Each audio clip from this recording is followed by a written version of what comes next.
Welcome to the Legalpreneur Podcast. I'm your host, Andrea Sager, founder and CEO of Legalpreneur Inc. As a serial entrepreneur and someone that works exclusively with small business owners legally protecting their business, I'm dedicated to covering common legal issues faced by business owners, providing you with the business knowledge you need to catapult your business's growth and showing you just how some of the world's most elite entrepreneurs have handled these legal and business issues themselves. In true attorney fashion, the information in this episode is not legal advice. This is for informational purposes only, and you should always consult with your attorney before implementing any of the information in the show. In case you missed it, our flash sale for Dream Bigger is now over. That crazy good deal that you'll never see again, it's gone. However, tickets are actually now 50% off. General, VIP, whatever you want, 50% off. Get them now because this event is going to sell out. I don't know when, however, it will sell out. We are so excited for this. We have Allie Webb, Danielle Canty, Pollyanna Reed, we have Chris Harder, Lori Harder, so many more big names that are going to be announced soon, so stay tuned. But for now, go get your ticket, 50% off, and get those rooms booked as well. I cannot wait to see you in Phoenix, October 5th to the 7th.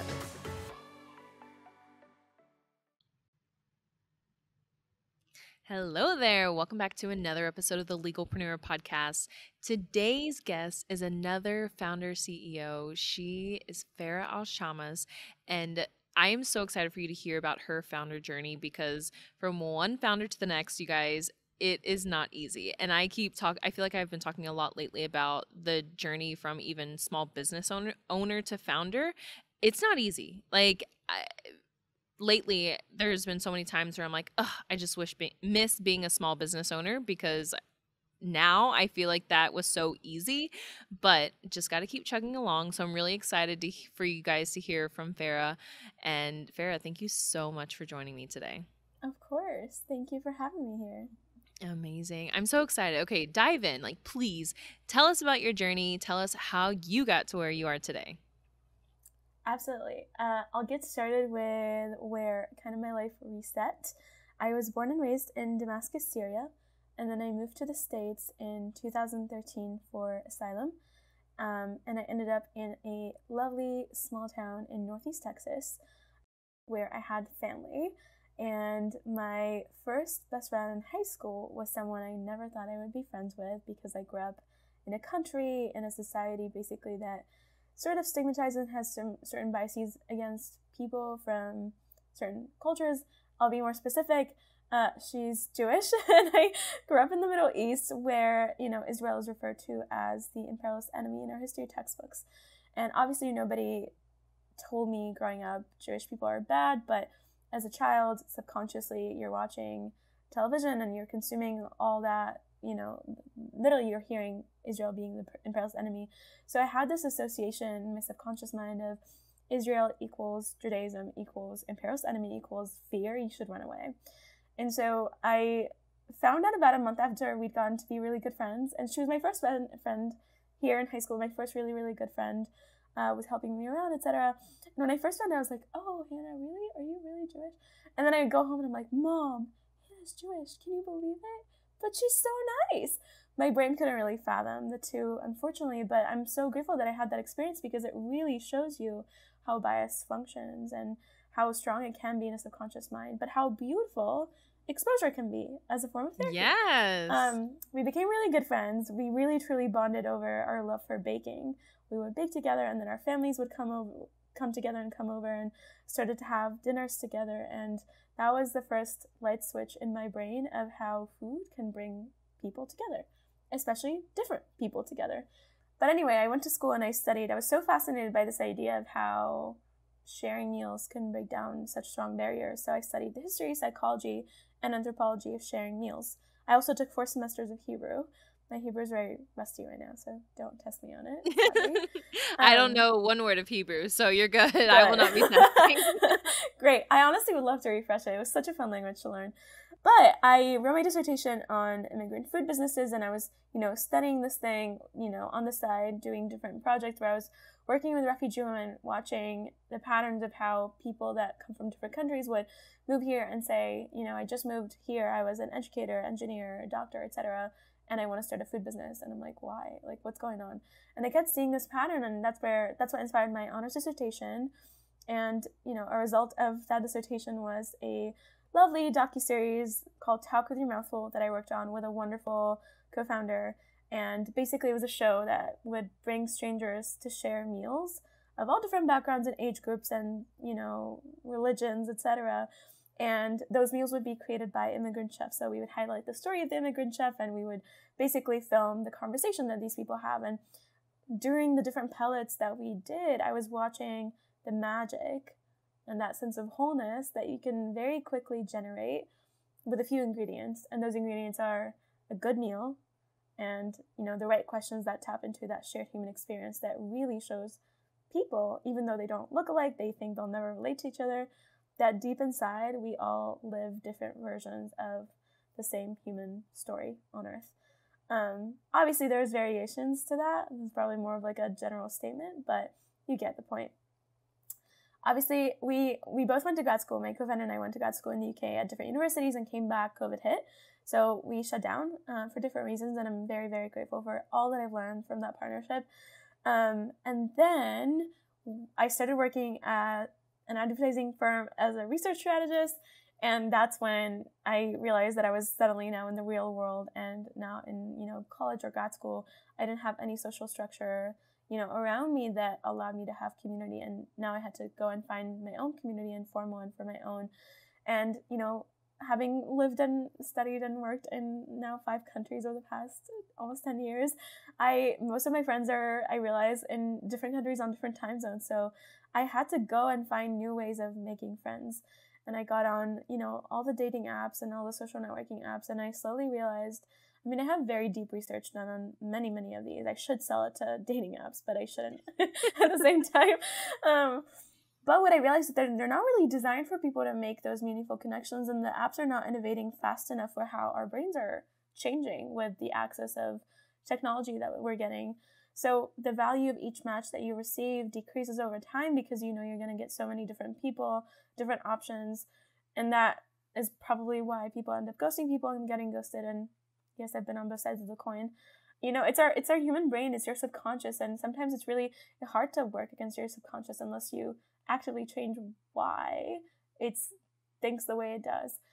So I ended up leaving my job about 8 months in and basically, did a fellowship. I didn't study business in college. I didn't even have the word entrepreneurship in my vocabulary. Growing up in Syria, everybody around me was in healthcare and doctors. So I was pre-med in college, but I was always tinkering around, and anytime I was excited about something, I would just go and build it and gather people around it. And I'm very grateful and lucky to have always had wonderful people that I've learned so much from by working with them from when I was really young, even middle school. The first time that I found out what the word startup even meant was probably my second year in university. I had started an organization where I was working with a local refugee community, and one of the team members came to me and said, "Oh, hey, there's a pitch competition this year, and the theme is exactly what we're doing, and we should apply."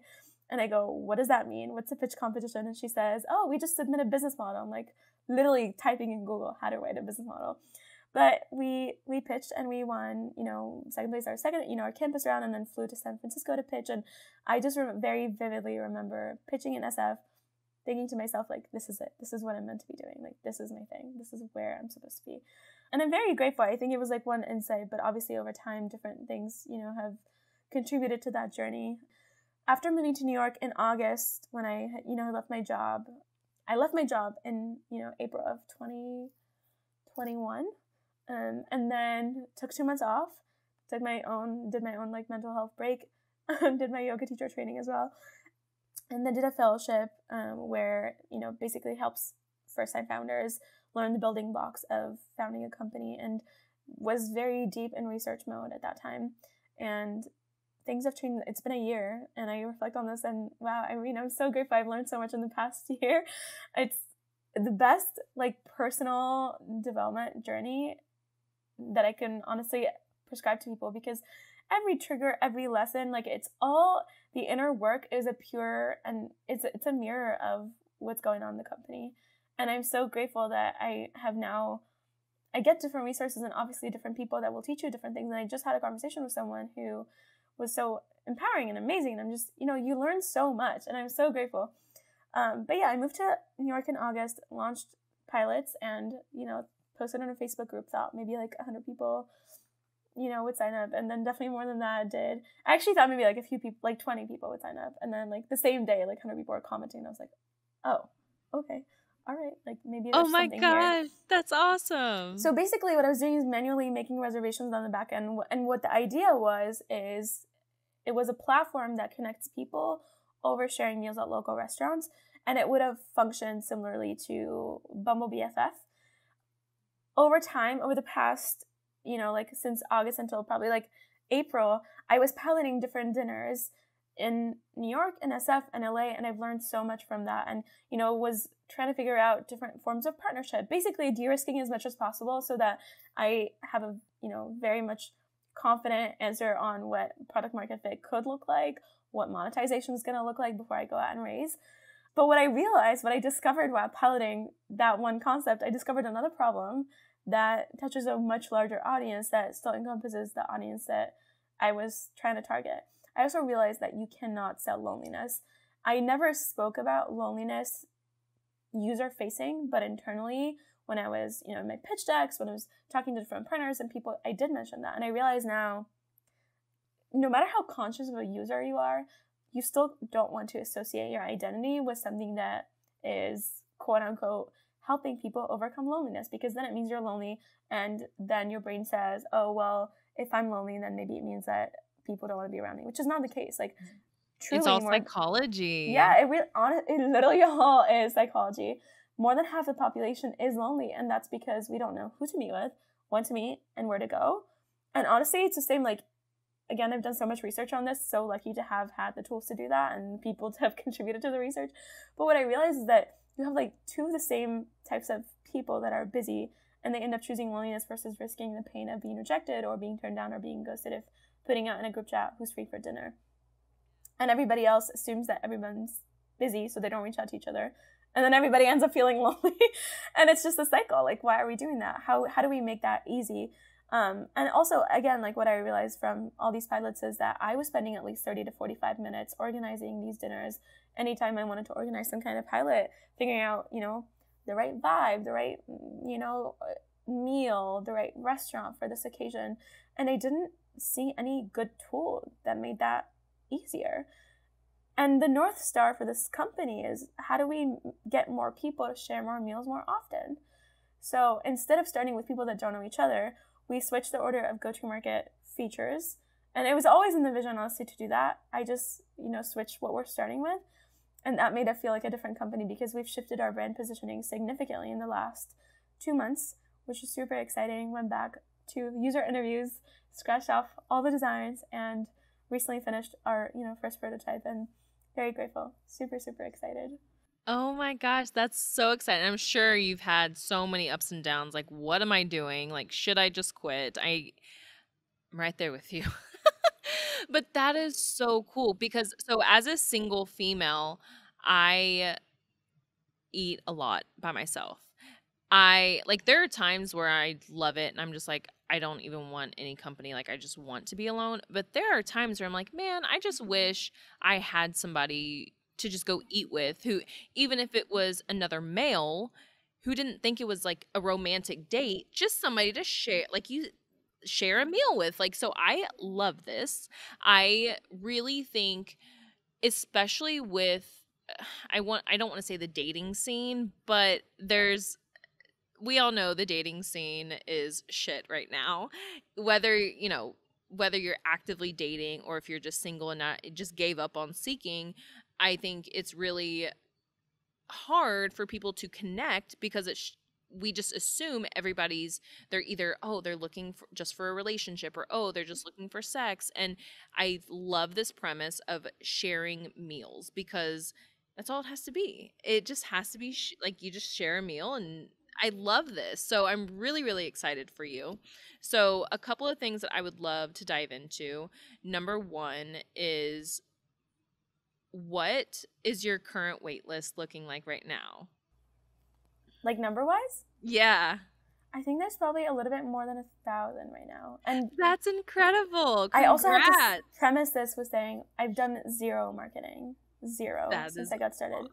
This is all organic, and I've intentionally not done any marketing because it's like marketing. What marketing looks like now for OKL is actually a personal TikTok account that I very recently started. I'm by no means an expert on TikTok, but I'm starting to share the magic of sharing meals and sharing more meals with more people, and actually sharing the lessons that I learned, because I want to show people the value of what this is and what you can gain, therefore why you should do it more often.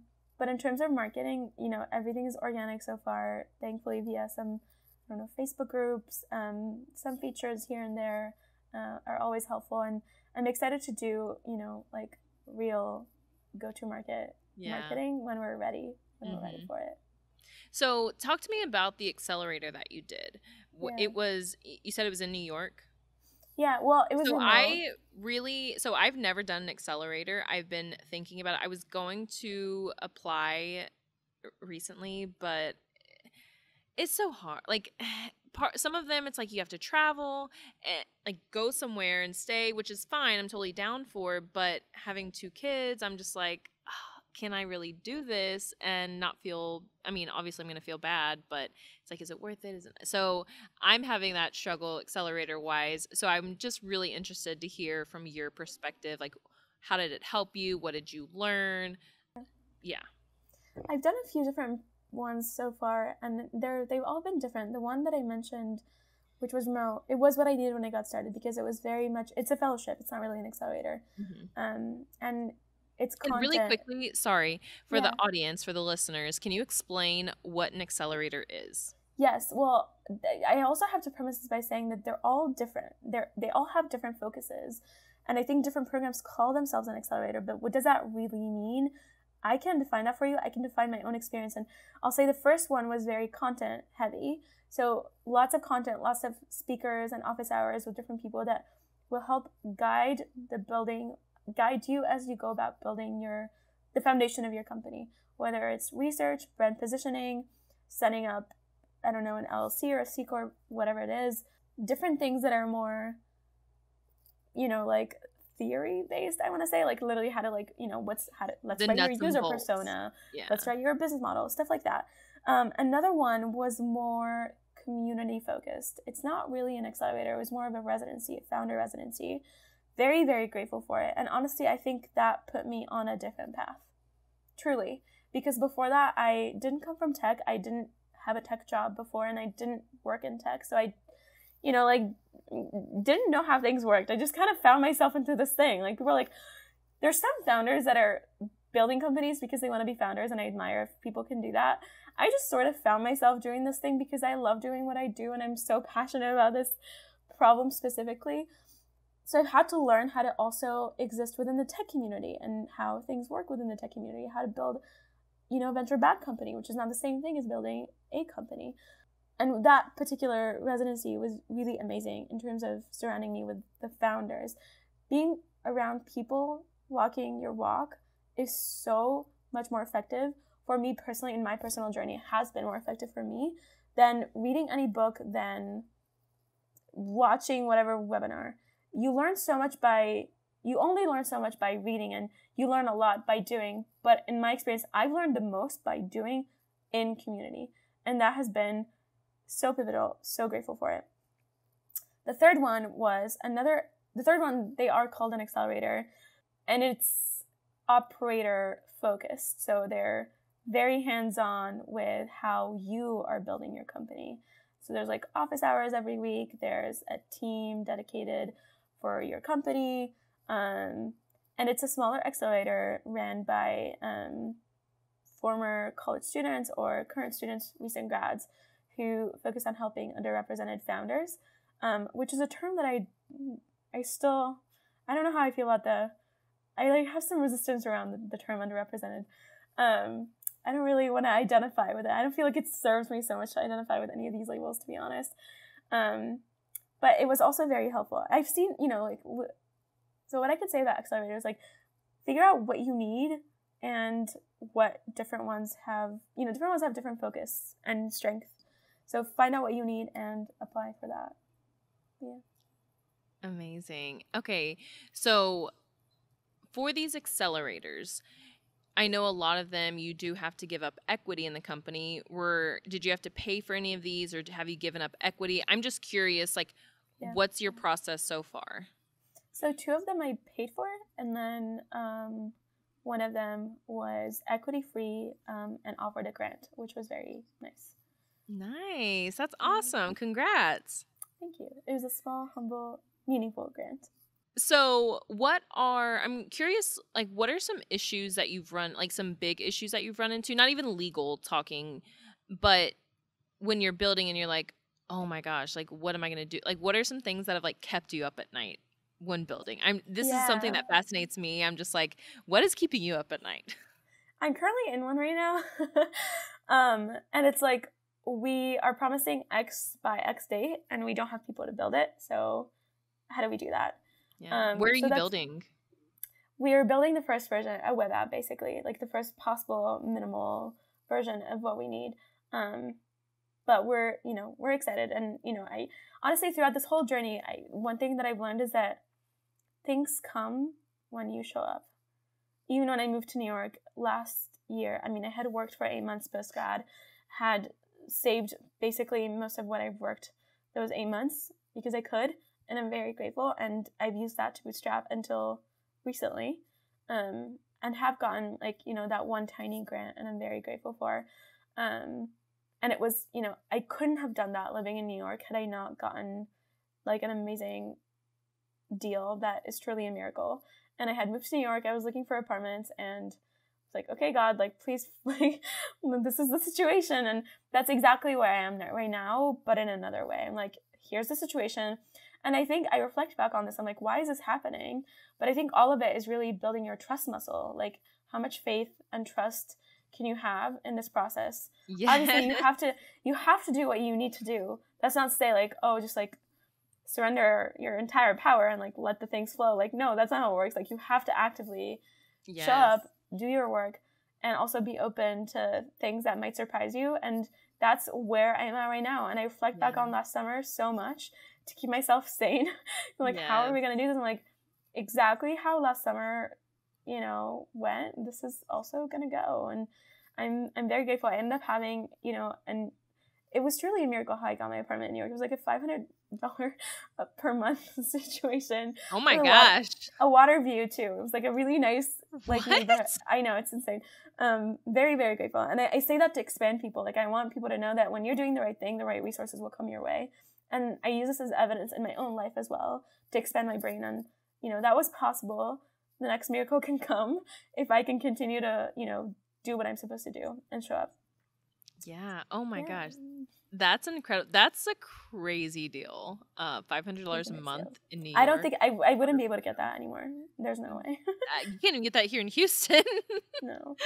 Oh my gosh, that's crazy. Okay, so one thing I'm curious about, when I know you say you're delivering X by X date, and I'm guessing you're going to be testing in certain cities first. Mm-hmm. What is your proposed timeline and order of cities that you plan? I'm just curious. How's this We're starting with New York. Definitely starting with New York. Obviously, because of the density of the restaurants and the population, will make it much easier to launch in New York versus any other city. I have made a list of 64, metropolitan cities in the U.S. and abroad that would make for good places for this to operate and be profitable. And that's based on, the social cultural dynamics of each of these cities, regardless of whether they're in U.S. or Asia or, I don't know, Europe. But yeah, done some. There's background research on each of these cities that have gone on that list. It sounds like you've definitely done your research, which I know, like, being a startup founder, a lot of it is just research at the beginning when you're trying to build, and it's like, okay, what, like, researching all the things. even though we've had the Legalpreneur membership now for 3 years. And at first it was in the law firm, but even today, like, we still research and research and research. Like, we were just flying by the seat of our pants for the longest time as a small business owner, which was okay and it worked fine. But now transitioning into startup founder, it's a whole nother ballgame. And I will say, like, it's a lot of cleaning up, because I'm not going to say it was a mess, but going through like pitching VCs, I learned a lot. Like I said, I haven't done an accelerator, but I learned a lot of what VCs are looking for. And so that has helped kind of guide us. But at the same time, part of me is like, I feel like we do need an accelerator just to get everything lined up. But at the same time, it's also like, but is everything ever really perfect and perfectly lined up? No. So it's just a constant battle, which I know you truly understand. Okay, so transitioning a little bit more, tell me, I know you said you had a headache going on right now. Do you want to talk about that? Oh, wait, well, not exactly right now, but I think I mentioned there was a little situation that is very relevant to this conversation that happened this past weekend. Obviously, being new to this, you don't know, especially if don't come from a legal background, like, you don't know that you're going to sign up for learning how to pay taxes and how to, like, file, like, register a company. I'm grateful to have, used a service that incorporated the company, but when it was tax season, the first tax season, recently, I just asked, the HR and block person, please, like, do you know how to do, she does my personal taxes usually, and I said, do you know how to do C-Corp taxes? And I honestly, in my gut, had a feeling that this should probably not go with that, but I did.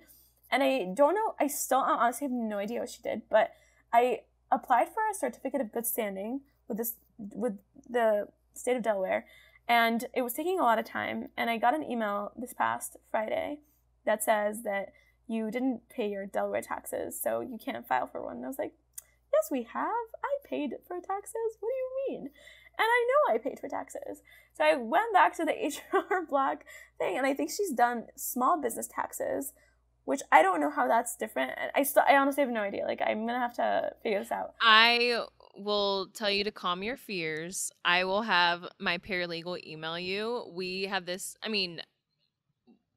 come up as well when we filed, when we switched Legalpreneur to a corporation.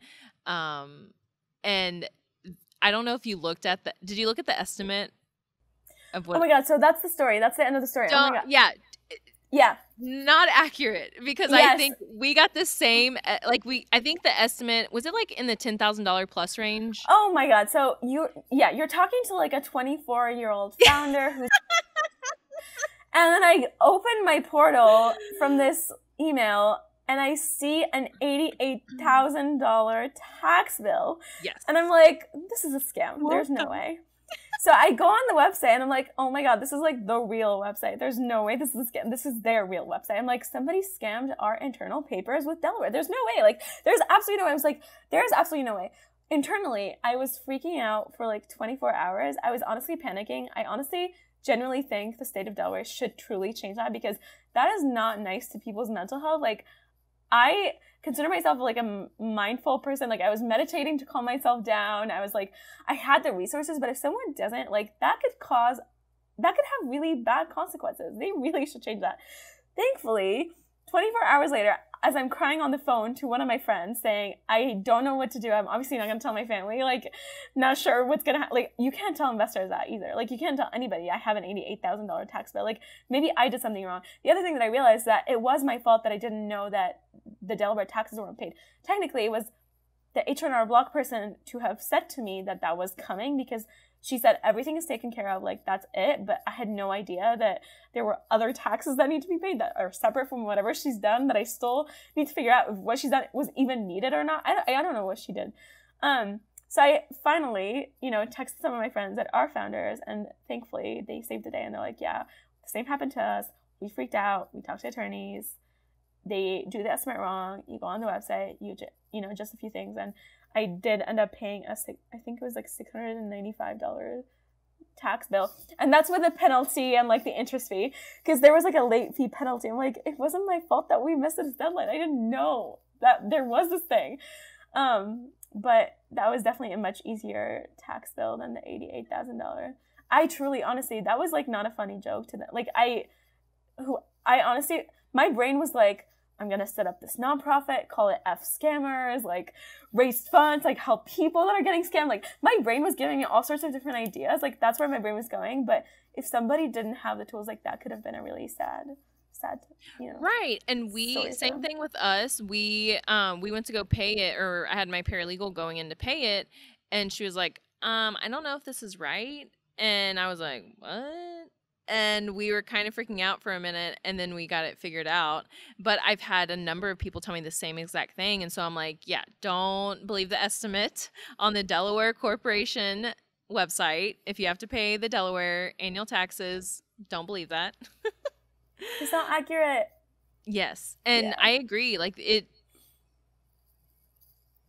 can be very detrimental. It can be. Somebody that doesn't know any better. My nervous system is still recovering. Yes. And the thing is, it will deter people from actually pursuing their business, because some people are going to see that tax bill and they will never open it up again, and they're just going to abandon their business.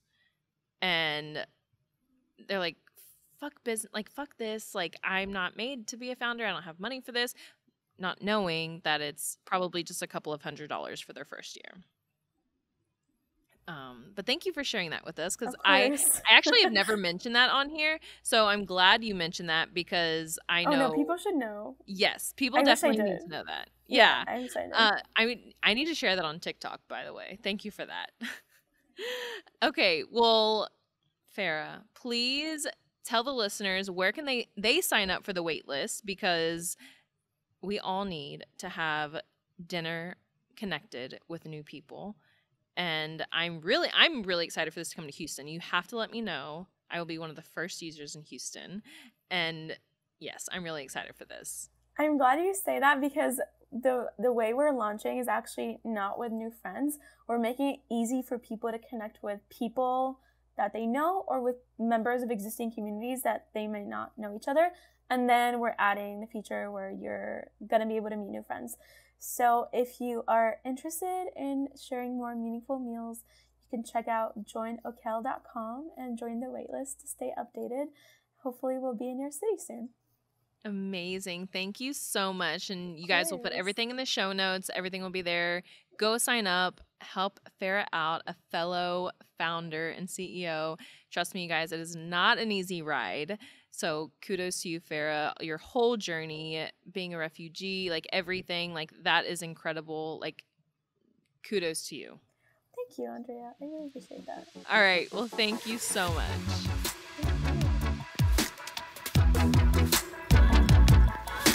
Here at Legalpreneur, we're committed to providing a supportive legal community for all business owners. I know how scary the legal stuff can be. If you found this information helpful, I would be so grateful if you could share it with a fellow business owner. And quite frankly, it doesn't cost anything to rate, review, or subscribe to the show. Your support helps me reach more listeners, which allows me to support more business owners in their entrepreneurial journey. Have any questions or comments about the show? Feel free to drop me a line on Instagram. I promise I read all of the messages and comments. And if you want to be a guest on the show or know someone that would make a great guest, simply fill out our application form and a team member will reach out if we think it's a good fit. I'll see you in the next episode.